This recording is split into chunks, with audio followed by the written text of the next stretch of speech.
Welcome to meaningful study. तो भाई जैसे कि आप लोगों को पता है, आप लोगों की पॉलिटी की क्लास जो है वो अभी चली हुई है, जो स्पेशल फॉर यूपी पुलिस के लिए। अभी आप लोगों की जो क्लास हुई है, बाकी की हम अभी स्टार्ट करते हैं। जो आप लोगों का रह रहा था, अभी हमने क्या किया था उसमें, भारतीय राज व्यवस्था, हम उसका क्या करते थे, हिस्ट्रिकल जो बैकग्राउंड है उसके बारे में हम देख रहे थे। तो हमने अपना हिस्ट्रिकल बैकग्राउंड 1935 तक हमने कंप्लीट किया है। तो आज हम कुछ बेसिक से पॉइंट जानेंगे। हम सीधे जो है आप लोगों के संविधान के लिए हम बातें करेंगे कि जो हमारा संविधान है कैसे कैसे बना, संविधान क्या होता है, लिखित संविधान अलिखित संविधान में क्या डिफरेंस होता है, ठीक है, एकात्मक, संघात्मक और अर्ध संघात्मक इनकी क्या क्या शर्तें होती है, और अगर लिखित संविधान है उसकी क्या शर्तें थी, अलिखित संविधान है तो उसकी क्या क्या शर्तें थी। तो सबसे पहले जो हमारा भी पॉइंट रहने वाला है आज की उसमें क्लास में रहेगा। सबसे पहले हम कैसे करेंगे, पॉइंट टू पॉइंट हम अभी चलने वाले हैं। हम सबसे पहले देखेंगे संविधान। सबसे पहले हम बात करेंगे संविधान के बारे में। सेकंड हम यहाँ पर देखेंगे संविधानवाद, ठीक है। पहले हम संविधान को पढ़ेंगे, फिर हम इसमें देखेंगे संविधानवाद। उसके बाद संवैधानिक नैतिकता, उसके बाद हम बात करेंगे संवैधानिक नैतिकता, ठीक है। उसके बाद जो हम बात करने वाले हैं नैतिकता, संविधान के नैतिकता के बारे में। तो आज का हमारा सबसे पहले जो पॉइंट होने वाला है वो होगा यहाँ पर संविधान। आज हम बात करेंगे संविधान के बारे में। हम संविधान को बड़े अच्छे से पढ़ेंगे। सबसे पहले देखिए, अगर आप लोगों से कोई भी पूछे कि संविधान क्या होता है, संविधान है क्या, अगर आप लोगों को किसी को एक लाइन में बताना पड़े कि संविधान क्या है, तो हम यहाँ पर बोलेंगे कि संविधान जो है ये एक दस्तावेज है। क्या है ये? संविधान एक दस्तावेज है, ठीक है। लेकिन कैसा दस्तावेज है? आप लोगों का जो संविधान है ये एक वैधानिक मान्यता प्राप्त, कैसा है ये? वैधानिक मान्यता प्राप्त दस्तावेज है। वैधानिक मान्यता प्राप्त ये एक दस्तावेज है। याद रखना बस इतना ही काफ़ी है। अगर मैं आप लोगों को इसको और अच्छे से डिटेल से बताऊं, जो संविधान है ये एक वैधानिक मान्यता प्राप्त एक दस्तावेज होता है जिसके अंदर हर एक वो बिंदु, हर एक वो पॉइंट संकलित किए गए हैं जिससे हमारे देश की राज व्यवस्था चलती है, ठीक है। तो अभी हम इसमें बात करते हैं। ये तो आपका क्लियर हो गया कि जो आपका संविधान है ये एक वैधानिक मान्यता प्राप्त जो है एक दस्तावेज होगा। अब संविधान के कितने रूप होते हैं और वो रूप इसमें कैसे कैसे होते हैं उसके बारे में हम यहाँ पर अभी देखते हैं। आप लोगों ने पढ़ा होगा बच्चों यहीं पर ही कि जो संविधान होता है, एक तो आपका लिखित संविधान हो गया, एक आपका अलिखित संविधान होता है, एक रिटन में होता है, एक अनरिटन होता है। तो दोनों में क्या डिफरेंस है? जो लिखित है क्या उसको लिखा गया है वो तो क्लियर है, क्या अलिखित है एक ब्लैंक पेपर है? देखो ब्लैंक पेपर तो हो ही नहीं सकता बिल्कुल भी, कुछ ना कुछ बातें तो लिखी हुई है, तभी तो हम उसको बोलते हैं कि भाई ये यहाँ पर ये संविधान है, ठीक है। अभी जैसे आप लोगों को पता है कि हमारा संविधान कैसे कैसे बना था, क्या क्या पॉइंट जो है इसमें इंक्लूड किए गए थे। सबसे पहले मैं यहाँ पर बात करती हूँ। देखिएगा आप लोगों ने पढ़ा होगा सदे को, अगर आपको पता है सरकार के जो होते हैं भाई 3 अंग होते हैं, सरकार के 3 अंग होते हैं और वो आप लोगों को क्लियर पता है। एक आपका विधायिका, इनके अलग अलग कार्य होते हैं बच्चों, एक विधायिका, एक कार्यपालिका और एक न्यायपालिका, और एक होता है आपका न्यायपालिका। जिस भी देश का संविधान लिखित होगा वहां पर सबसे ज्यादा पावर होती है न्यायपालिका की। सबसे ज्यादा पावर किसकी होती है? वहां पर न्यायपालिका की होती है। अगर किसी भी देश में सबसे ज्यादा जो पावर है सबसे ऊपर न्यायपालिका को रखा गया, तो समझ जाना कि यहाँ का जो संविधान है बच्चों वो आप लोगों का लिखित संविधान है। क्लियर? अभी मैं इसमें आपको यहाँ पर क्या समझाना चाह रही हूँ, जैसे विधायिका है, विधायिका का कार्य क्या होता है आप लोगों को अच्छे से पता है। विधायिका का कार्य होता है कानून का निर्माण करना, नया कानून बनाना, कानून का निर्माण करना, ठीक है। तो इसका काम क्या होता है बच्चों? कानून का निर्माण करना जो होता है वो होता है विधायिका का। अब सपोज आप करो कि विधायिका ने कोई नए कानून का निर्माण किया, क्लियर, तो वो कानून अगर हमारे संविधान से समरूपता पाता है तो उसे मान्यता दी जाएगी। अगर ये कानून हमारे संविधान में जो जो बिंदु, जो पॉइंट इंक्लूड किए गए हैं उनके विपरीत नहीं है, उनके विरोध में नहीं है, उनके विरुद्ध नहीं है, तो इस कानून को मान्यता दी जाएगी अगर ये हमारे जो भी बातें हमारे संविधान में लिखी गई है, अगर ये कानून जो इसका निर्माण किया गया इसके विरुद्ध है तो इसको मान्यता नहीं दी जाएगी, ये रद्द हो जाएगा।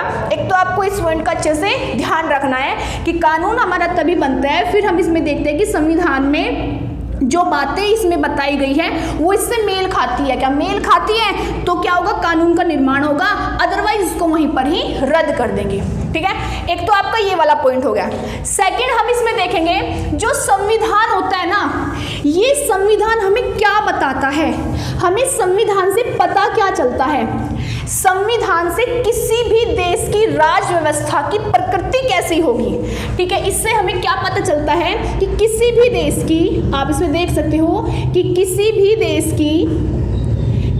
देश की प्रकृति कैसी होगी, उसके नेचर के बारे में, या आप बोल सकते हो कि वहाँ का शासन प्रशासन कैसे चलता है, वहाँ की राज व्यवस्था कैसी है, वो हमें कौन बताता है, किससे हमें पता चलता है बच्चों, वो हमें पता चलता है संविधान से। ठीक है, या बोल सकते हो कि या राज व्यवस्था कैसे कार्य करती है, मतलब राज व्यवस्था की प्रकृति कैसी है, राज व्यवस्था की प्रकृति कैसी है। तो ये बातें हमें किससे पता चली, यहाँ पर ये बातें हमें पता चलती है संविधान से। और संविधान जो होता है ना, हर एक देश में संविधान को सर्वोच्च कानून माना जाता है। ठीक है, विधि का सर्वोच्च, जो विधि में सबसे ऊपर जो रखा गया है वो किसे रखा गया है, यहाँ पर वो रखा गया है बच्चों यहाँ पर संविधान को। तो इस पॉइंट को भी आपको अच्छे से याद रखना है कि अगर आपसे बोला जाए कि किसी भी देश में जो सर्वोच्च कानून है वो क्या है, देन आप लोगों का आंसर होगा कि जो होता है वो हमारा संविधान होता है। तो ये बात आपको अच्छे से यहाँ पर क्लियर हुई। अब हम यहाँ पर देखते हैं सबसे पहले नेचर ऑफ पॉलिटी। ठीक है, अब हम यहां पर देखेंगे नेचर ऑफ पॉलिटी, मतलब कि नेचर ऑफ पॉलिटी कि जो राज व्यवस्था की प्रकृति होती है वो कैसी होती है। आज हम अभी इसके बारे में हम देखेंगे जो काफी इंपॉर्टेंट है कि जो आप लोगों की यहाँ पर पॉलिटी, राज व्यवस्था की जो प्रकृति होगी वो कैसी होगी। अभी मैं यहाँ पर एक 3 बिंदु में नोट करती हूँ। देखो, आपने सुना होगा एकात्मक, ठीक है, एकात्मक, एक होता है संघात्मक। हमारे यहाँ पर कैसा है, एकात्मक है। ठीक है, एकात्मक और संघात्मक, और थर्ड आपको होता है अर्धसंघात्मक। थर्ड क्या होता है आप लोगों का, अर्धसंघात्मक। अब आपको देखिएगा, ये देखना है सबसे पहले यहाँ पर कि अगर किसी भी देश की जो राज व्यवस्था की जो प्रकृति है, जो नेचर ऑफ पॉलिटी है, अगर किसी भी देश का एकात्मक भी है और संघात्मक भी है तो उसकी प्रकृति कैसी होती है, अर्धसंघात्मक कहलाती है। अगर उसमें दोनों पॉइंट इंक्लूड है, एकात्मक भी और संघात्मक भी, तो आप वो वहाँ की प्रकृति कैसी कहलाएगी बच्चों, वहाँ की प्रकृति कहलाती है अर्धसंघात्मक। और दूसरी बात, क्योंकि ये बातें किस में आती है आप लोगों की, लिखित संविधान में। ठीक है, अभी आप पॉइंट को अच्छे से समझना। अगर किसी भी देश का जो संविधान है वो लिखित है तो उसकी प्रकृति जो है वो तीनों होती है, वो तीनों हो सकती है, वो एकात्मक, संघात्मक और अर्धसंघात्मक भी हो सकती है। ठीक है, मैं यहाँ पर इसको नोट करके डाल देती हूँ। ठीक है, अगर किसी भी देश की प्रकृति, अगर किसी भी देश की प्रकृति एकात्मक, संघात्मक या अर्धसंघात्मक, एकात्मक, संघात्मक और अर्धसंघात्मक है, और अर्धसंघात्मक या तीनों है, तो उस देश का संविधान लिखित होगा। तो उस देश का संविधान कैसा होगा बच्चों, उस देश का संविधान होगा लिखित। इस पॉइंट को अच्छे से आपको याद रखना है। मैंने अभी आपको क्या समझा, एक बार और हम समझने की कोशिश करते हैं। अगर किसी भी देश के राज व्यवस्था की प्रकृति एकात्मक भी है, संघात्मक भी है और अर्धसंघात्मक भी है, तो समझ जाना उस देश का संविधान जो है लिखित है। मैं आप लोगों को बता देती हूँ, विश्व में केवल 4 ही ऐसे देश हैं जिसका संविधान अलिखित है, बाकी सबका संविधान जो है यहाँ पर लिखित है। तो इस बात को आपको अच्छे से याद रखना। और 4 देश कौन कौन से हैं वो भी आपसे पूछा जाता है। नेक्स्ट पॉइंट होगा, देखो हमारा, अगर किसी भी देश का संविधान अलिखित है, कैसा है, अलिखित है, अनरिटन है, तो उस देश की प्रकृति हमेशा कैसी होगी, मतलब सेकंड तो ऑप्शन उसमें लेना ही नहीं आपको, हमेशा होगी बच्चों एकात्मक, हमेशा एकात्मक ही होगी। क्लियर? तो उस देश की जो प्रकृति होती है हमेशा एकात्मक होती है। जैसे कि आप यहाँ पर एग्जाम्पल के तौर पर आप यहाँ पर ले सकते हो, ऐसा कौन सा देश है जिसका संविधान अलिखित है और नेचर ऑफ जो पॉलिटी है आप उसकी वहाँ की तो आपकी एकात्मक है। देन आप लोग आंसर करोगे यहाँ पर ब्रिटेन। ठीक है, तो आप लोग यहाँ पर आंसर क्या करोगे, तो आप लोगों का आंसर होगा ब्रिटेन। देखो ब्रिटेन भी है यहाँ पर, और भी बाकी देश है, न्यूजीलैंड भी हो गया आप लोगों का। तो इस टाइप से मैं आपको भी बताऊंगी कि वह देश कौन कौन से हैं। तो यहाँ तक आप लोगों को क्लियर हुआ? चलेगा, एक बार थोड़ी सी इस बारे में हम बात कर लेते हैं कि हमने अभी तक क्या क्या पढ़ा, फिर उसके बाद जो है आगे का पॉइंट हम डिस्कस करते हैं। सबसे पहले मैंने आपको बताया था कि संविधान क्या होता है, तो आप लोग यहाँ पर आंसर करोगे जो संविधान होता है ये एक वैधानिक मान्यता प्राप्त दस्तावेज होता है जिसमें किसी भी देश के शासन प्रशासन किसी भी देश का शासन प्रशासन कैसे चलाया जाता है, हर वो बिंदु जो होते हैं इसी के अंदर इंक्लूड होते हैं। ठीक है, तो ये बात तो होगी आप लोगों की संविधान की।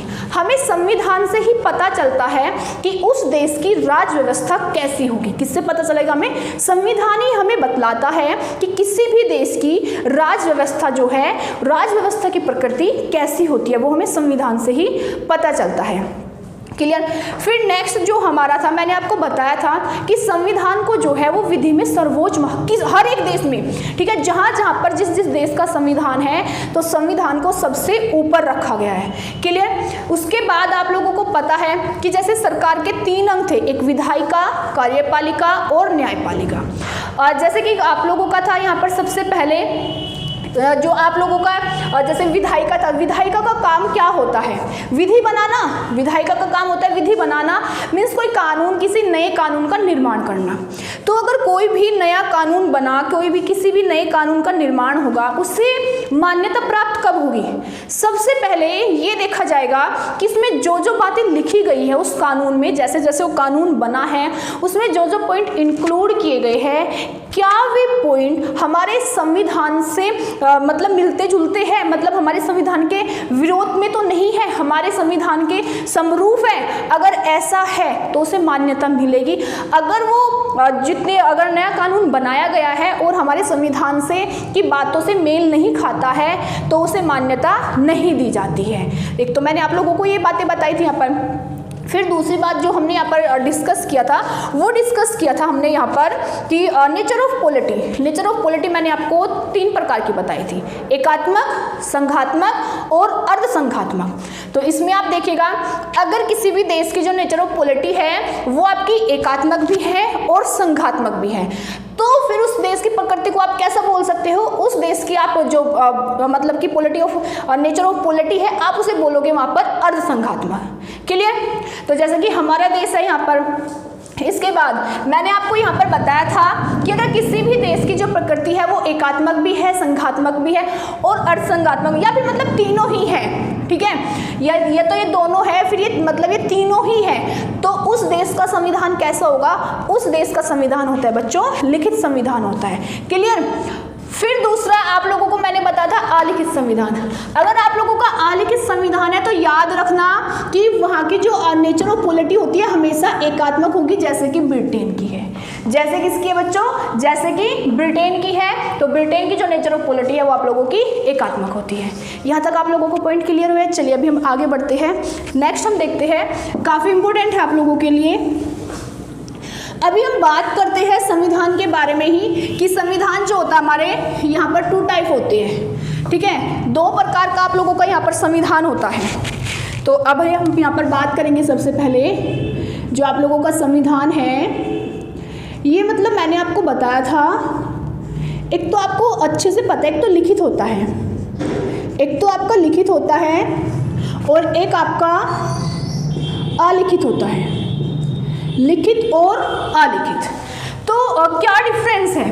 मतलब आप ये नहीं बोलोगे अगर अलिखित है वो ब्लैंक पेपर है, ऐसा कुछ नहीं है। लिखित और अलिखित में क्या फ़र्क होगा, मैं आपको सबसे पहले वो फ़र्क मैं बताती हूँ। और ऐसे कौन कौन से देश है कि जिनका विश्व में केवल 4 ऐसे देश है जिसका संविधान जो है अलिखित है। क्लियर?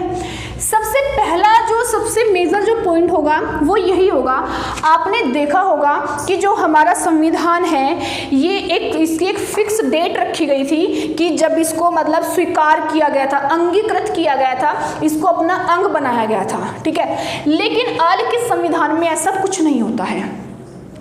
अगर आप लोगों का लिखित संविधान है, आप लोगों का जैसे हमारे देश का संविधान लिखित है, तो हमें अपने देश के संविधान को पढ़ने के लिए एक ही बुक जो है, आपको एक ही बुक में हर एक चीज़ें मिल जाएगी। उसके लिए हमें अलग अलग बुक को उठाना नहीं पड़ेगा। और जिस देश का संविधान अलिखित है उसके लिए कोई एक बुक नहीं बनी हुई है, उसके लिए काफ़ी बुक बनी है, जैसे पार्ट में ऐसे बना दी।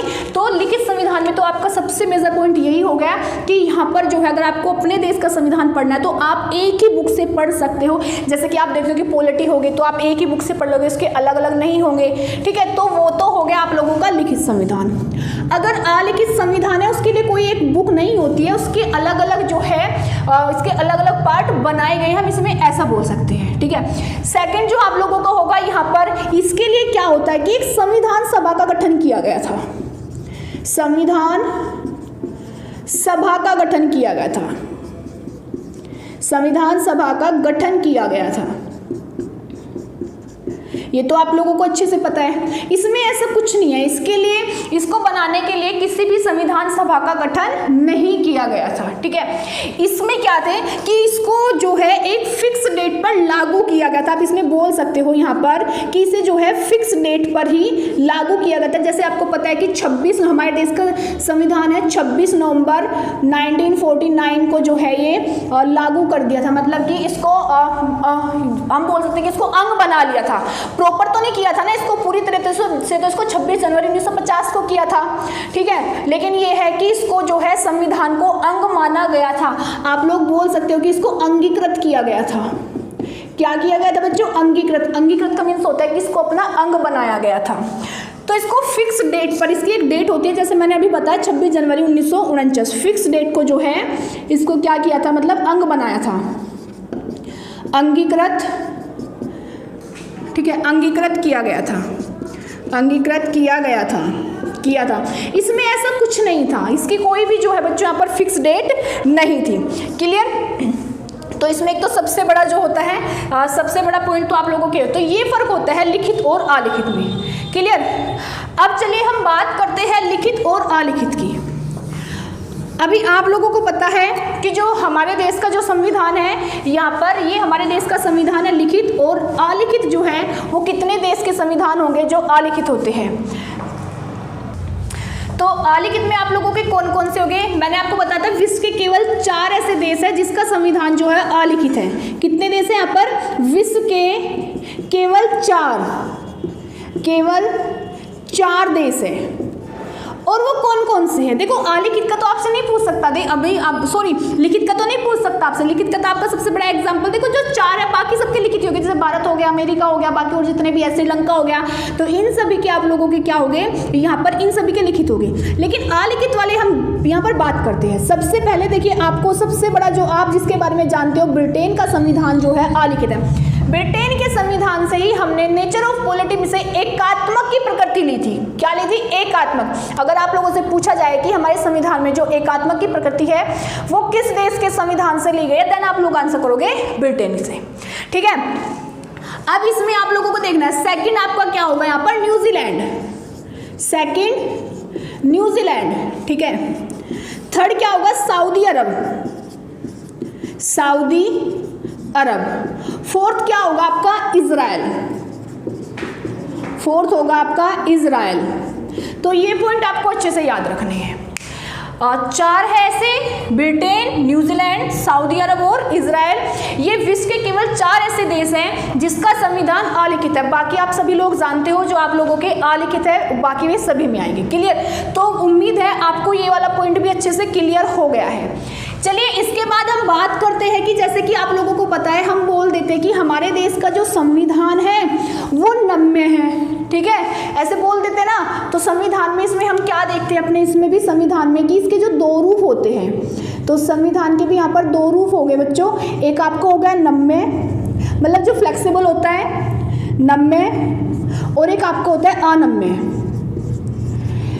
देखो नम्य तो वो होता है कि जिसमें बड़ी आसानी से बदलाव ला सके, अनम्य वो होता है कि जिसमें बदलाव लाना इतना आसान नहीं होता, बदलाव लाया तो जाता है, ये नहीं है कि अगर किसी भी देश का संविधान अनम्य है तो उसमें जो है बदलाव नहीं आएगा, बदलाव तो आएगा 100%, लेकिन क्या होता है इसका प्रोसेस थोड़ा लंबा होता है। जैसे हमारे देश का संविधान है, इसको लचीला बोला जाता है, आप यहाँ पर लचीला भी बोल सकते हो, लचीला भी हम इसको बोल सकते हो, और हमारे देश के संविधान को कठोर भी बोला जाता है। तो हमारे देश का जो संविधान है यहाँ पर नम्य है, क्लियर, और अनम्य जिसमें मतलब बदलाव तो आएंगे, लेकिन बदलाव जो आएंगे उसके लिए थोड़ा जो होता है लंबा प्रोसेस होता है, बस आपको इस बात का ध्यान रखना है। अब चलेगा हम यहाँ पर बात करेंगे, अगर मैं आपसे पूछूं कि आपको मुझे एक ऐसा एग्जाम्पल देना है कि ऐसे देश के संविधान का नाम बताओ कि जो लिखित है और वो आप लोगों का यहाँ पर लिखित है और अनम्य है, ठीक है, लिखित संविधान हो, लिखित संविधान लेकिन अनम्य हो, अनम्य, किस देश का संविधान है ऐसा? एक ऐसे देश के संविधान का नाम बताना है जो अनम्य, जिसमें बदलाव लाने के लिए काफी कठोर प्रक्रिया चलाई जाती है और लिखित है, ठीक है। तो आप लोग मुझे यहाँ पर आंसर करोगे अमेरिका, आप लोग आंसर क्या करोगे यहाँ पर? America, clear. अभी आप लोगों को यहाँ पर मुझे बताना है कि जो आप लोगों का संविधान लिखित हो, ठीक है, लेकिन नम्य हो, लेकिन आप लोगों का जो है यहाँ पर लिखित है और लेकिन यहाँ पर अनम्य है, तो ऐसा कौन सा है यहाँ पर? तो आप लोग मुझे आंसर करोगे श्रीलंका। ये पॉइंट आपको याद रखने हैं। देखिएगा, लिखित संविधान है और जिसकी जो प्रकृति है वो अनम्य है, तो वो होगा आपका अमेरिका।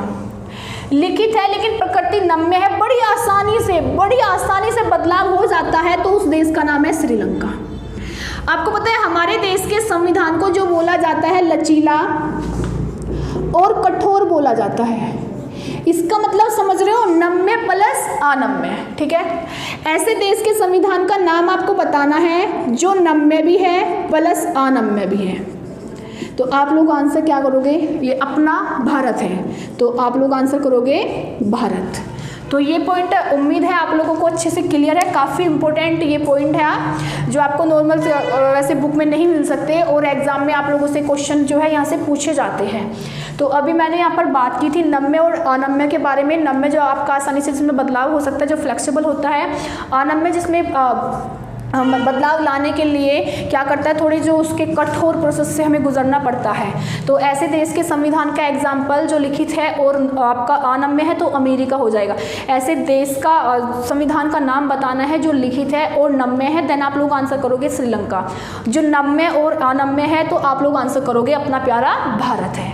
तो उम्मीद है आज की क्लास में आपको जो है पॉलिटी के काफ़ी इंपॉर्टेंट आपको फैक्ट यहाँ पर पता चले हैं और अच्छे से समझ में भी आए। तो चलिए मिलते हैं नेक्स्ट क्लास में।